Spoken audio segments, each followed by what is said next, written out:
네, 일단 오늘은 이제 수리 요청이 들어와가지고 수리하기 전 상태 3D 프린터를 좀 보여드리려고 합니다. 수리 과정을 이렇게 막 제대로 찍을 것 같지는 않은데 그래도 지금 이거에 대한 상태가 얼마나 안 좋은지에 대해서 좀 보여드리고 어떤 것들로 교체를 하거나 수리할지만 쭉 설명을 한번 해볼게요. 일단 석현아, 얘 상태가 지금 어떻지? 지금은 조금 많이 안 좋은 상태라고 보면 되는데, 일단은 여기 BL터치 원래 심이 있거든요. 근데 이 심이 이제 파손이 돼가지고 아예 안으로 쏙 들어가 버렸어요. 그런 경우가 언제 어떻게 하면 생기는 거야? 이제 출력물을 지나가다가 출력물을 친다거나 이 심이 출력물에 걸리면서 나오는 현상이라든지, 지금 보시면 여기가 베드가 많이 긁혔거든요.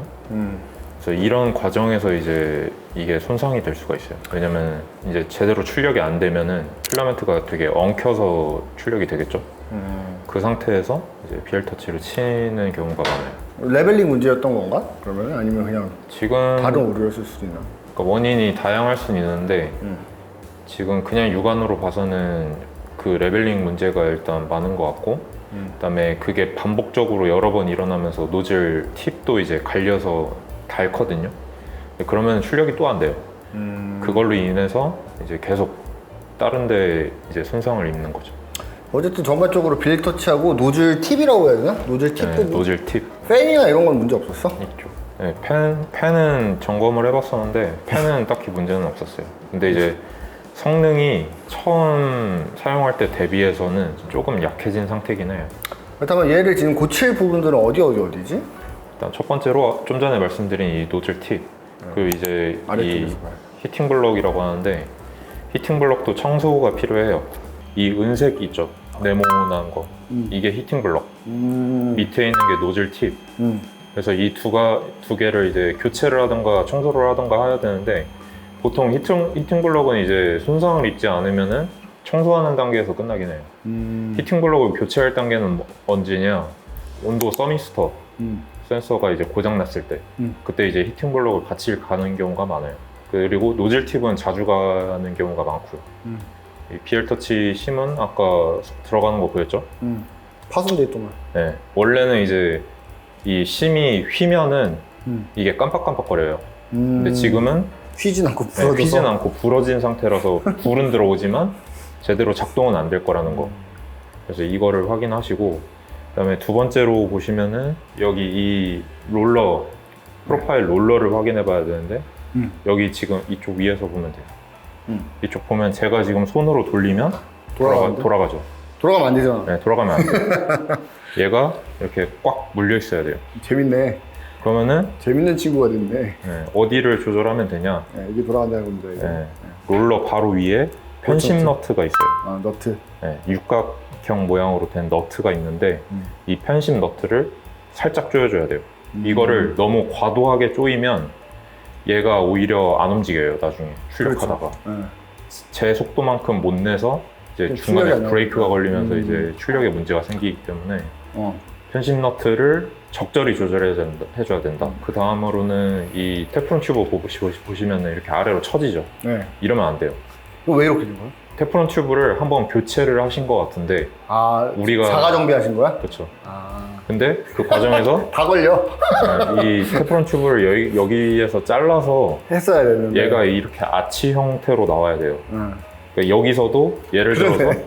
이쯤에 출력할 때 오게 되죠. 야, 실제로. 이거 문제가 되겠는데, 이것도? 네. 너무 누르니까. 이게 실제로 문제가 돼요. 어.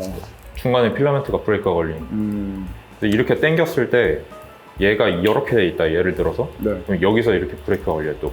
아. 그래서 이 테프론 튜브가 별건 아닌데 되게 생각보다 중요하다. 보호된 방식에서는 특히나. 보호된 방식이라는 것은 이제 노즐을 빨아들이는 익스트루드 파트가 여기 있고, 그러니까 필라멘트에 나오는 노즐 총구 부분 여기 따로따로 이렇게 분리되어 있는 거를 그렇죠. 네, 보호된이라고 하죠. 근데 이제 직결식에서도 이 테프론 튜브가 들어가는 경우가 있어요. 네. 그런 경우에도 아치 형태나 혹은 늘어져 이렇게 있으면 안 된다. 네, 완곡하게 이렇게 딱 되어 있어야 되는데 이게 휘어져 있으면 안 된다. 그러니까 이게 지금 얘기를 해주고 싶은 거 되게 좋은 얘기들이 너무 오늘 잘 나오고 있는데, 이 상태를 봤을 때 이 쓰시는 분도 이제 운영기능사 자격증 취득하신 분이시고, 그리고 되게 잘 쓰시는 분이신데도 정비를 하는 건 좀 다른 이야기입니다. 그리고 조립을 또 누가 하느냐에 따라서 이런 뭐 너트의 뭐 조임 정도라든지 장력, 테프론 튜브의 뭐 이렇게 느슨한 정도, 뭐 이런 것들을 좀 디테일하게 봐줄 수 있는 사람한테 맡겨주는 게 좋겠죠. 일단 전체적으로 정비를 하는데 시간이 얼마나 걸릴까? 정비 전문가 입장에서는 총 합치면은 빠르게 해도 한 1시간 반에서 2시간 걸려요. 왜냐면 출력하는 것까지 봐야 되니까. 지금 이 베드도 교체를 해야 되고 저희가 이 PI 베드로 교체를 해드리기로 했기 때문에 네. 이제 노즐 이 부분을 열어서 이제 노즐 팁을 교체를 해줘야 되고 노즐 팁을 올릴 때는 또 이제 온도를 올리고 해야 됩니다. DIY 3D 프린터 자체가 가격은 저렴하지만 저렴한 데는 리스크가 분명히 있을 수밖에 없고 그거에 비해서 사람들이 얘기할 때는 나는 그렇게 얘기를 하거든. 조립용 3D 프린터 살 때는 전문가한테 어느 정도 인건비까지 좀 감안을 해서 정비비든 조립비든 그쵸. 생각을 하시는 게 좋다. 하루에 몇십만 원이라도. 그래도 싸니까. 맞아요. 예, 이 정도를 완제품으로 살려고 하면은 4,500은 줘야 될 것 같은데 내 생각에는 최소. 그죠? 그런 뭐 인건비 한 50만 원 준다고 해도 120이면은 완벽하게 정비를 할 수 있는 거니까 그게 나쁜 메리트가 있는 거죠. 결론만 이야기하면. 그리고 현실적인 이제 이야기. 완제품을 구매하신다고 하더라도 AS 비용을 따로 생각을 해두셔야 돼요. 그쵸. 그게 거기서 거기네 그러면. 그렇죠. 완제품에서도 뭐 자가 정비가 안 되니까. 그렇죠. 완제품. 자가 정비가 안 되면은 특히나 완제품 같은 경우는 그냥 전용 부품만 써야 돼요. 계속. 근데 그 전용 부품을 교체를 할 때 혼자 할 수가 없으면 결국엔 AS를 맡겨야 되는데 그 AS 비용이 자가 수리 그러니까 이런 3D 프린터를 고치는 비용보다 더 많이 나갈 경우가 많다. 그죠. 물론 보증이 되는 셀프도 있긴 있겠지만 모르겠어. 근데 1년 동안 또 고장이 안 나. 그죠? 웬만하면 셀프 대부분 한 3년, 5년 막 이렇게 쓰시고 1년 이후에 고장나는 경우가 많아가지고 간단한 것만 고장 나고. 네, 뭐좀 그런 게 있죠. 뭐 결론은 딱 정립을 해주면 내가 셀프 DIY 3D 프린터에다가 전문가를 알고 계시는 분이 있다. 업체가 있다. 우리 같은 업체. 우리를 알고 있으면 제일 좋겠죠. 그렇게 두 가지를 하고 세 번째로 플러스 알파로 내가 어느 정도는 자가 정비를 할 수 있으면은 DIY 3D 프린터를 샀을 때 몇백만 원, 많게는 몇천만 원까지도 돈을 아낄 수 있다. 이렇게 이야기할 수 있겠죠. 자, 일단 베드 상태만 살짝 하고서 마무리를 지으려고 하는데 내가 파워 같은 경우는 진짜 뭐 전혀 문제가 없는 것 같아요. 소음이나 이런 거는. 그죠? 네. 오히려 이런 건 별로 고장나는 일이 없는 것 같아. SMPS는 수명이 길어서 크게 고장날 일은 없을 거예요. 어쨌든 이 친구를 PIO에 대해 혹시 꺼내줄 수 있을까? 나도 저거 포장지 안 뜯은 건 처음 보는 거야. 이 제품으로 바꿔드릴 건데 이렇게 영롱한 색깔로 바꿔드릴 겁니다. 네, 정품이죠? 네, 이거는 정품인데. 이것도 자석 형태로 되어 있는데 근데 이게 희한하게 국내에서는 안 팔더라고요. 그래서 외국에서 이거 구하기 어려워. 뒷면은 이렇게 생겼습니다. 그래서 이거를 양면을 다 쓸 수가 있어요. 아 그래? 네. 이쪽은 이제 텍스처 베드라고 해서 질감이 약간 사포 느낌이 나요. 반대편은 이제 민무늬로 돼 있는데 이건 스무스 베드라고 하는데 이쪽으로도 쓸 수가 있어요. 근데 일반적으로는 이쪽이 더 사용하기가 쉽습니다. 왜냐면 이쪽은 처음에는 달라붙지가 않아요. 그러니까 노하우가 없으면. 그래서 이쪽은 쓰기가 좀 번거롭기 때문에 웬만하면 이쪽을 면을 쓰시다가 조금 노하우가 생긴다 하면은 이쪽 면도 이제 사용하셔도 됩니다. 좋습니다. 일단은 내가 생각을 해봤는데 이거 우리가 만들어준 거잖아 생각해보니까. 그렇죠. 우리가 조립해서 갖다 예, 드리고. 저희 새끼입니다. 저희가 만들었고 이게 사용한 지는 2년이 좀 넘은 것 같은데?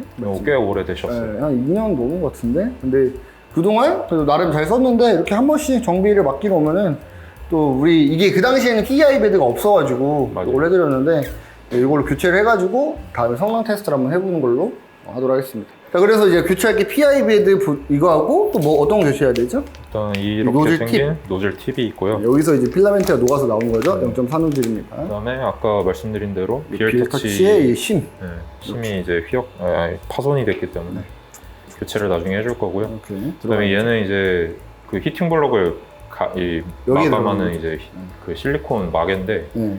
얘는 그러니까 별 의미가 없어 보이지만 생각보다 그 보호를 해주죠. 그 히팅 블럭의 노즐 여기 껴주고. 부분에 필라멘트가 늘러붙는 거를 이제 방지해주기 때문에 그리고 색깔이 온도가 없었어요. 유지가 잘 되는 것도 있긴 해요. 그쵸. 여기 안에 이제 철이 들어가서 따뜻해지는 건데 여러 가지 그래서 효과가 있겠죠. 이 엔더 시리즈에서는 가능하시면 이 실리콘 마개를 계속 장착을 하시는 걸 좀 추천을 드립니다. 정품에 없나? 이게? 있어요. 달려서 나오는데 이게 조금 생각보다 잘 찢어져요. 근데 이제 얼마 안 해요. 한 몇 개월 1,000원대 정도? 정도면 사기 때문에 NK8 저거는 안 갈아도 되고. 아, 이거는 그냥 번외로 좀 말씀드리면 아까 이제 이 부분 롤러가 소모가 되면은 롤러도 교체를 할 수가 있다. 네, 이걸 설명드리기 위해서 거죠. 자, 그 다음에 이 익스트루드 맞죠? 네. 익스트루드 부분 보면은 여기 가루들이 이렇게 보이는 거 보이시죠? 네. 압출이 안 돼가지고 막혀서 이게 여기에서 이 톱니바퀴가 이 필라멘트가 못 들어가는. 예, 못 들어가니까 얘는 계속 돌아가거든요. 이게 갈린 맞아요. 흔적이 있는 거죠. 근데 이게 이제 왜 이렇게 된 거죠? 이게 원인이 몇 가지가 있는데 대표적으로는 그냥 진짜로 노즐이 막혀서 그런 경우가 있고요. 두 번째로는 이 부분 보시면은 나사가 있죠. 얘가 이 장력을 조절해요. 근데 지금 보시면은 너무 꽉 엄청 한것 같아요. 뻑뻑해요. 이렇게 꽉 해져 있지? 얘를 그래서 풀어줘야 돼요. 이거 되게 아파요, 손도. 네. 이렇게 하면 아파요. 그러니까 너무 세게 조이시면 안 되는데 이게 다른 나사들 조이시는 것처럼 생각을 하신 것 같아요. 원래는 저희가 느슨하게 해드렸었는데 자가 정비 하시면서 그쵸. 이게 그럴 수 있지. 압출이 잘 안 되셔서 이거를 해보신 것 같은데 이렇게 하시면 안 돼요. 좀 느슨하게 풀어줘야 된다. 왜냐면 스프링이 이제 장력을 조절하는 거기 때문에. 아이고, 이런 것도 이제 많이 써보셔야 아는 거고. 나는 근데 이렇게 많이 자가 정비를 시도를 해보는 것도 좋은 것 같아, 개인적으로는. 그래야지 뭔가 좀 발전도 되고, 왔을 때. 막 그렇고 뭐라고 하진 않습니다. 그리고 뭐 빠따로 치지만 않으면 다 고칠 수는 있으니까. 그 종특이 있는데 이게 플라스틱이거든요. 얘가 자주 부러져요. 그래서 얘를 나중에 스틸 재질로 된 게 있거든요. 아, 알아요. 황금 색깔. 네. 빨간색이나 뭐 황금색이 있는데 그걸로 교체를 해주시면 좋아요. 그건 별로 아프지도 않아, 만졌을 때. 얘는 이렇게 여기 닿으면 아파요, 약간 느낌이. 나는 그래. 맞아요. 오케이. 됐나요, 그러면? 네. 오케이. 일단 여기까지 엔더바이 플러스 잘 고쳐서 다시 멀쩡한 모습으로 만나길 바라고. 자, 이제 다 수리가 된 상태에서 다시 보게 됐는데요. PI 베드로 여기 심도 다시 튀어나와 있는 게 보일 겁니다. 이전이랑 다르게. 그 다음에 아래에서 좀 봐야 되는데 노즐 팁이랑 실리콘 마개. 실리콘 마개랑 안에 있는 거 바꾼 거 아니지? 그 뜨거워지는 부분. 히팅 블럭이요? 히팅 블럭 블럭은 교체 안 했어. 오케이. 또 다른 거 좀 설명 좀 해줄래? 네. 여기 편신 너트가 계속 프로파일 롤러가 계속 흔들려서 조절을 했고요. 그다음에 이쪽도 마찬가지로 조절했고 X축도 살짝 흔들리는 것도 있고 꽉 안 조여져 있으면 소음이 좀 심한데 그래서 이쪽도 롤러를 편신 너트로 좀 조절을 해줬어요. 그다음에 여기 보시면은 테프론 튜브가 이렇게 쳐져 있었는데 그거를 잘라서 여기 딱 맞게 해놨고요. 이제 이 테프론 튜브 같은 경우는 이쪽을 기준으로 해요. 맨 앞으로 당겼을 때 얘가 어떻게 돼 있는지. 그래서 만약에 선을 여기다가 이렇게 해서 이렇게 묶어 놨으면은 얘가 꺾이겠죠. 여기에다가 이제 고정을 해놨고 나머지는 이제 뭐 청소 조금씩 해주고 그렇게 진행을 했습니다. 일단 뭐 출력하거나 하는 데는 문제 없는 상태가 된 것 같은데 테스트는 아직 진행 중인가요? 네, 테스트는 몇 번 좀 더 해봐야 돼가지고 일단 레벨링 테스트만 진행을 했었어요. 오케이, 좋습니다. 이 상태로 나갈 것 같은데 걸린 시간이 얼마지? 작업하는데 한 1시간 반 정도 걸리는데 이제 테스트하는 것까지 포함하기 때문에 조금 더 오래 걸리는 거고 다 하드웨어를 이제 정비를 하는 거는 그거보다는 좀 짧긴 해요. 그리고 이제 또 이 친구를 갖고 간 다음에 거기 가서 또 테스트를 해봐야 되는 거니까 그죠? 또 이동을 하면서 좀 틀어질 수도 있고 그런 경우가 막 흔치 않은데 그럴 수도 있어서 일단 여기까지 고쳐진 거를 보면 알 수가 있습니다. 결론적으로는 엔더파이 플러스 같은 경우는 장비 점검을 생각해보면 오랫동안 한 2년 정도 쓰셨지만 실질적으로 정비를 받는 시간 1시간 30분밖에 안 걸리니까 그 정도 참고하시면 좋을 것 같아요. 넘어가도 되죠?